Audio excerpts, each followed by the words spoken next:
అనంతపురం జిల్లా కళ్యాణదుర్గంలో ప్రజా వేదికలో సీఎంఆర్ఎఫ్ చెక్కులను ఎమ్మెల్యే అలిమినేని సురేంద్రబాబు పంపిణీ చేశారు. కొన్ని రోజుల క్రితం రకరకాల జబ్బులతో చికిత్స పొందుతున్న 21 మంది బాధిత కుటుంబ సభ్యులకు సీఎం చంద్రబాబు నాయుడు బాసటగా నిలిచారన్నారు. ఈ మేరకు వారందరికీ ఆర్థిక సహాయం కింద సీఎంఆర్ఎఫ్ చెక్కులను బాధితులకు, వారి కుటుంబ సభ్యులకు పార్టీ నేతలతో కలిసి ఎమ్మెల్యే అందజేశారు.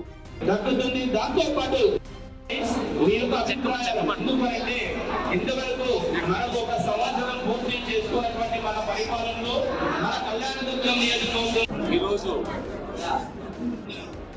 20 లక్షల రూపాయల చెక్కులు పంపించడం జరిగింది. వాళ్ళు చంద్రబాబు నాయుడు గారు మన కళ్యాణదుర్గం నియోజకవర్గానికి సంబంధించి 20 లక్షల రూపాయల చెక్కులు అందరూ కూడా పంచడం జరిగింది. ఏదేమైనా కూడా ఎంతో ఇబ్బందుల్లో ఉన్న మన ప్రజలకి ఎంతో తోడ్పాటుగా మన ముఖ్యమంత్రి గారు, అలాగే ఉప ముఖ్యమంత్రి గారు పవన్ కళ్యాణ్ గారు, నారా లోకేష్ గారు నిరంతరం ప్రజల కోసం కష్టపడుతున్నారు. వాళ్ళ కష్టాన్ని కూడా గుర్తించి మనం కూడా ఎంతో కొంత చేయాలనే ఉద్దేశంతో ఈరోజు వాళ్ళు ఇచ్చిన నమ్మకాన్ని ఒమ్ము కాకోకుండా ఎప్పటికప్పుడు వాళ్ళు సీఎం రిలీఫ్ ఫండ్ చెక్స్ అందించడం జరుగుతుంది. మొన్ననే మీరు చూశారు,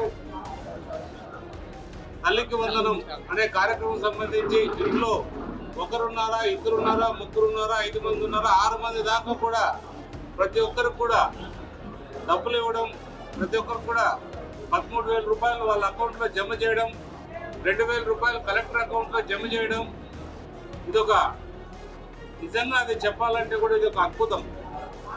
మన ముఖ్యమంత్రి గారు ఆ రోజు ఎన్నికల్లో ఏదైతే హామీ ఇచ్చారో సూపర్ 6 పథకాల్లో భాగంగా తల్లికి వందనం సంబంధించి హామీ ఇచ్చారు. ఆ హామీని పూజ తప్పకుండా ఏదైతే స్కూల్ ప్రారంభమైన రోజే ప్రతి తల్లుల అకౌంట్లో కూడా పిల్లలకు సంబంధించి డబ్బులు పట్టడం అనేది చాలా గొప్ప విషయం.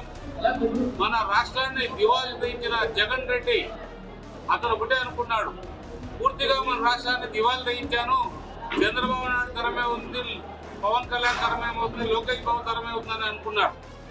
కానీ చంద్రబాబు నాయుడు చక్కచక్యంగా ఎలా అయితే హామీ ఇచ్చానో అలా ప్రజల సంబంధించిన పిల్లల తల్లులు కూడా వాళ్ళ అకౌంట్లోకి పంపించాలనే నమ్మకంతో 10,000 కోట్ల పైగా మొన్ననే అకౌంట్లోకి అందరికీ జమ చేయడం జరిగింది.